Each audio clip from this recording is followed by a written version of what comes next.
Hello friends, आप देख रहे हैं चैनल नेट जोन और आज एक क्वेश्चन करेंगे हम जो आधारित है हमारा क्लासियस-क्लैपेरॉन इक्वेशन पे। तो क्वेश्चन क्या है पहले देख लेते हैं। देखिए क्वेश्चन है what will be the boiling point of water at 2 atm pressure. यानी हमें क्या करना है, 2 एटमॉस्फेयर प्रेशर होगा तो वाटर का हमको क्या निकालना है, बॉइलिंग पॉइंट निकालना है। यानी बॉइलिंग पॉइंट कैसे चेंज होता है, तो इस क्वेश्चन में जो कॉन्सेप्ट हमें समझ में आएगा वो समझ में आएगा कि changing of boiling point with pressure. तो उसको निकालने के लिए जो हमारा तरीका है थर्मोडायनेमिक्स में वो है क्लासियस-क्लैपेरॉन इक्वेशन, और वो मैं लिखता हूँ यहाँ पे। तो यहाँ हम सॉल्यूशन या आंसर लिखना शुरू करते हैं और हमारे पास कुछ गिवंस भी दिए हुए हैं तो आप यहाँ देख लीजिए। मैं आपको भी जब भी कैलकुलेशन करने के दौरान सारी चीजें अभी सामने आएंगी।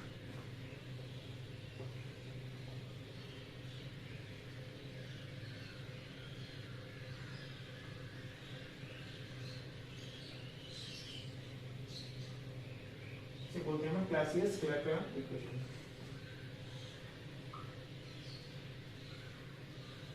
तो ये इक्वेशन क्या कहती है, ये इक्वेशन कहती है फॉर्मूला ऐड में लिख लेते हैं।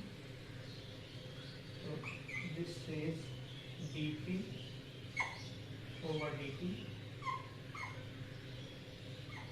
और you can say delta P, यहाँ डेल्टा के फॉर्म में लिखते हैं delta P over delta T equal to, यहाँ हम लेटेंट हीट ऑफ इवेपोरेशन दे रहे हैं एल वी अपॉन, यहाँ आएगा टी और फॉर्मूला आता है V2 माइनस V। तो पहले एनालिसिस करें ये क्या चीज क्या है, बेसिकली हमें समझ में आना चाहिए। तो यहाँ मालूम पड़ रहा है LV, ये है लेटेंट हीट ऑफ इवेपोरेशन। तो देखिए यहाँ पे आपको सीक्वेंशियली समझ में आएगा लेटेंट हीट ऑफ इवेपोरेशन कहाँ लिखा हुआ है, ये देखिए। यानी जब हमारा वाटर वेपर में कन्वर्ट होता है तो क्या होता है, हमारा बॉइलिंग के टाइम में मॉलिक्यूल क्या होंगे, सरफेस से बाहर निकलते हैं। तो क्या होता है, वॉल्यूम भी बहुत ज्यादा बढ़ जाता है और उसको आपको मालूम है स्टेट चेंज के लिए जो हीट देनी पड़ती है वो लेटेंट हीट ऑफ इवेपोरेशन है और उसकी वैल्यू इतनी है। फिर यहाँ कुछ वॉल्यूम दिखाया गया है, volume of 1 gram of vapour. 1 gram vapour की बात हुई है, ध्यान दीजिएगा। बाकी हम वैल्यूज पुट करेंगे तो कैसे हमें कैलकुलेट करना है देखिए। तो 1 ग्राम के लिए दे रखा है 1694 सीसी यानी क्यूबिक सेंटीमीटर बोल रहे हैं यहाँ पे। और ऐसे देखिए volume of 1 gram of water, 1 gram of water की बात करें तो ये आ रहा है 1 cc. Boiling point at 1 atm यानी 1 एटमॉस्फेयर प्रेशर जो कि हमारा नॉर्मल प्रेशर होता है।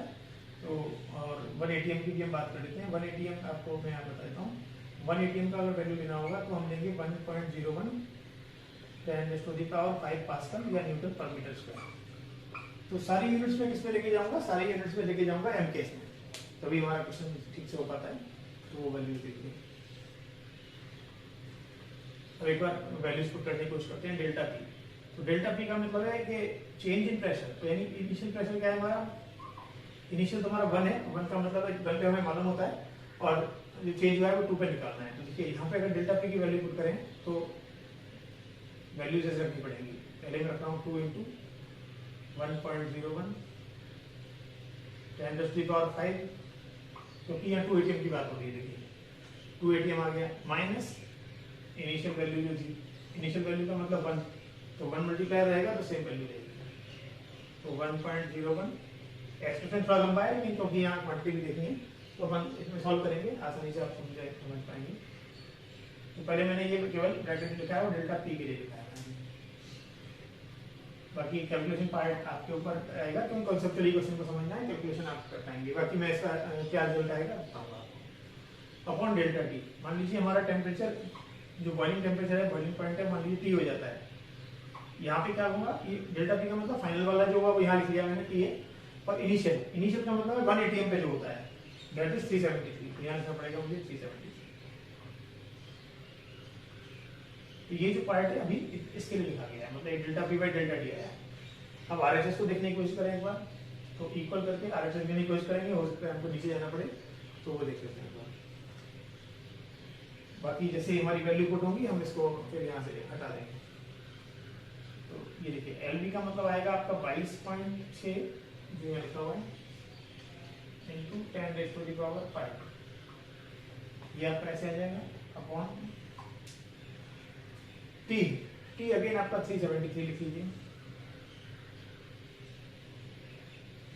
अब देखिए यहाँ जो वैल्यू पुट करनी है थोड़ा फिर यहाँ पे आपको समझना होगा, क्योंकि यहाँ पे बता रही है ग्राम की और हम काम कर रहे हैं, सारा कैलकुलेशन कर रहे हैं MKS में। तो ये 1 ग्राम की बात हो रही है। 1 ग्राम का मतलब है इसमें सीसी है, और सीसी को भी बाद में हमें क्यूबिक मीटर में कन्वर्ट करना पड़ेगा। तो पहले मैं आपको बता देता हूँ। क्वेश्चन आप अभी समझ गए, तो ये क्वेश्चन भी लिखा रहने देते हैं, बस मैं थोड़ा सा मिटाने की कोशिश करूंगा। ये वैल्यूज हमने डाल दी है, मैं एलबी को यहाँ मिटा लेता हूँ, तो इसका डेटा मैं यहाँ ले लूंगा। तो 1 ग्राम ऑफ इसको अगर कन्वर्ट करूंगा केजी के हिसाब से, अगर मैं 1 केजी की बात करूंगा, देखिए फॉर 1 केजी अगर लेना चाहूंगा तो 1 ग्राम का मतलब 1000 का मल्टीप्लाई होगा, यानी मुझे कहना पड़ेगा यहाँ पे ऐसा ऐसा इंटू 3 जीरो। ये तो सीसी में रहेगा, लेकिन आप जानते हैं 1 सीसी जो होता है, अब हमारे पास एक कन्वर्जन अवेलेबल है, ये कन्वर्जन भी आप याद रखिएगा, सीख लीजिएगा, ये भी एक नॉलेज की बात है। तो 1 सीसी जो होता है हमारा, 1 सीसी इक्वल्स टू 10 की पावर -6 क्यूबिक मीटर होता है। तो ये कन्वर्जन याद रखिए, 1 सीसी इक्वल्स टू 10 की पावर -6 मीटर क्यूब। तो इससे वैल्यू पुट करनी पड़ेगी। तो वैल्यू पुट करेंगे तो 10 की पावर -6 या मल्टीप्लाई करेंगे, सीसी को मीटर क्यूब में कन्वर्ट करो तो सीसी को यहाँ हटा दो और यहाँ मल्टीप्लाई लगाओ 10 की पावर -6 का। 10 की पावर -6 का मल्टीप्लाई अगर हम लेंगे 3 जीरो माइनस हो जाएंगी। तो देखिए मैं यहाँ चेंज करता हूँ, यहाँ लिखूंगा माइनस इतना, यानी ये वैल्यू आएगी। ये किस में आ गई, अभी क्यूबिक मीटर में आ गई। इसका मतलब है पहला V2 आ रहा है। V2 जो होती है वो फाइनल सिचुएशन होती है, यानी फाइनल स्टेट क्या जा रही है। फाइनल स्टेट यहाँ पे जा रही है हमारी, वेपर बन रही है। तो वेपर वाला पहले लगाना पड़ेगा। तो यहाँ लिखना चाहिए मुझे 1694 इंटू 10 की पावर -3। 10 की पावर -3 को मैं थोड़ा सा यहाँ पे जगह कम है, शॉर्ट करने के लिए मैं यहाँ डेसिमल इधर ले आता हूँ। तो देखिए तो यहाँ लिखूंगा 1.694 आ गया। मल्टीप्लाई मैंने हटा दिया, और -1 ग्राम का फिर से देखिए वॉल्यूम 1 ग्राम वाटर का तो इतना है, तो 1 किलोग्राम के लिए बात करेंगे, फिर से हम बात कर लेते हैं। देखिए बॉइलिंग पॉइंट ऑफ वैनिटी की बात हमारी हो गई है, तो अभी इस वाले को मिटा लेता हूँ ताकि आप वीडियो को बैक करके तो देख ही सकते हैं क्या डाटा लिखा है। और यहाँ देखिए पूरा ध्यान से देखेंगे तो सवाल आपको बहुत क्लियर से समझ में आएगा। 1 ग्राम का मतलब 1 सीसी, तो 1 केजी का मतलब कितना होगा, 1 केजी का कन्वर्ट करते हैं। 1 केजी का मतलब 1000 सीसी होता है, 1000 मल्टीप्लाई करेंगे तो 1000 सीसी, और इसको मीटर क्यूब में कन्वर्ट कर देंगे। मतलब सीसी को हटाएगा, सीसी को हटा के मैं या फिर इसको मीटर क्यूब में कन्वर्ट करना चाहूँ तो यहाँ देखिए 1000 ये 10 की पावर -6, तो फिर से 3 जीरो हट जाएंगी, 3 जीरो हट जाएंगी तो ये 10 की पावर -3 रह जाता है।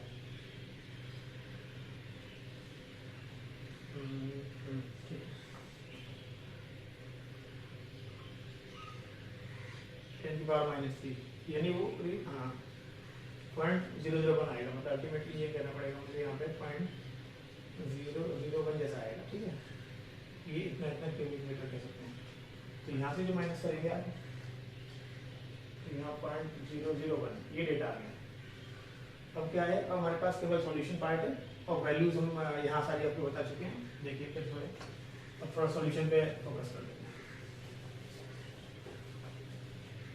तो अभी हमने सारे ये गिवन हटा दिए और कैलकुलेशन पार्ट देख रहे हैं। तो देखिए और थोड़ा सा क्लैरिटी करें, यहाँ से आ जाएगा। फर्दर सॉल्व करते हैं तो हमारे पास जो स्टेप्स आएंगे वो ऐसे होंगे। LHS से सॉल्व करिए, तो मैं इसको इधर लाऊं।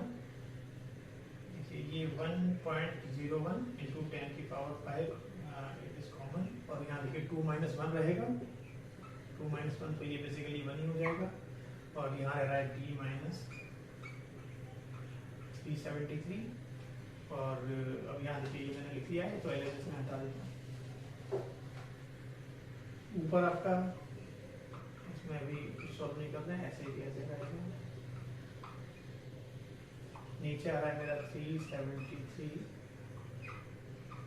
मल्टीप्लाइड बाई, यहाँ देखिए डेसिमल के बाद यहाँ थर्ड यहाँ डेसिमल में 1 है, और तो 1 2 3 यहाँ पे क्या होगा, 3 यहाँ आ जाएगा बस।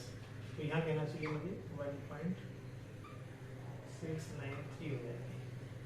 फर्दर सॉल्व करेंगे, और सॉल्व मैं इसके लिए करता हूँ, यानी इसको लेके आ रहा हूँ। therefore 3 - 373 इक्वल टू कैलकुलेशन में ये इससे मल्टीप्लाई होगा, और ये इधर मल्टीप्लाई होकर क्या था, तो ये डिवाइड में आएगा। यानी मैं इसका सॉल्विंग करने का जो सॉल्विंग करने के बाद जो स्टेप आ रहे हैं वो लिखता हूँ, 1.693 आएगा यहाँ, और अपॉन में आपका क्या आएगा, ये सॉरी ये मल्टीप्लाई में आएगा 1.01 और यहाँ 5 पावर आएगी और डिवाइड में ये चीज आ जाएगी, यानी 22.6 रेज़ टू द पावर 5 और ये 10 की पावर 5 जो यहाँ मल्टीप्लायर है सेम कट जाएगा। और इसको फर्दर से सॉल्व करते हैं तो मैं इधर लेके आता हूँ, यहाँ आएगा मेरा t माइनस 373 इक्वल टू, अब इसको सॉल्व करेंगे तो ये अब आराम से कर सकते हैं, सिंपल मैथ है और वैल्यूज में आपको दिखाता हूँ। तो ये आता है 637.80 और डिवाइडेड बाई 22.6। तो अल्टीमेटली जब सॉल्व करते हैं इसको तो आपको मिल रहा है t माइनस 373, तो ये आता है 28 पॉइंट यानी कुछ 28.32। तो सॉल्व करने का आपको मिल जाएगा इतना। ये क्या है, डिफरेंस इन टेम्परेचर है। तो डिफरेंस इन टेम्परेचर और केल्विन में सॉल्व किया था तो ये केल्विन, लेकिन चेंज जो होता है ना, चेंज जो होता है वो डिग्री सेल्सियस और केल्विन में एक ही होता है। तो इसका मीनिंग ये होगा कि आपका टी अगर केल्विन में देखेंगे तो केल्विन में आपका ये टी इक्वल टू 373 तक पहुंच जाएगा। 373 plus 28.32 and that comes out to be 401। ये आपका आएगा 401.32 केल्विन। और बेसिकली यहाँ चेंज है वो मालूम पड़ा कि 28 का चेंज हुआ। तो टी इन डिग्री सेल्सियस आप देखेंगे तो डिग्री सेल्सियस में पहले कितना था हमारा 100 था, तो 100 में 28 जोड़ दीजिए तो वो भी आपका आएगा। या फिर आप ऐसा कर सकते हैं कि जो केल्विन है उसमें से 273 माइनस कर सकते हैं, या फिर सीधे आपको मालूम है 100 है और चेंज हो रहा है 28 का हो रहा है, तो आप कह सकते हैं कि 100 में जो चेंज आया है यानी जो डेल्टा टी का जो स्थिति थी वो थी 28.32। तो चेंज सेल्सियस केल्विन में एक ही होता है। तो सेल्सियस में हमारा जो होगा वो आएगा 128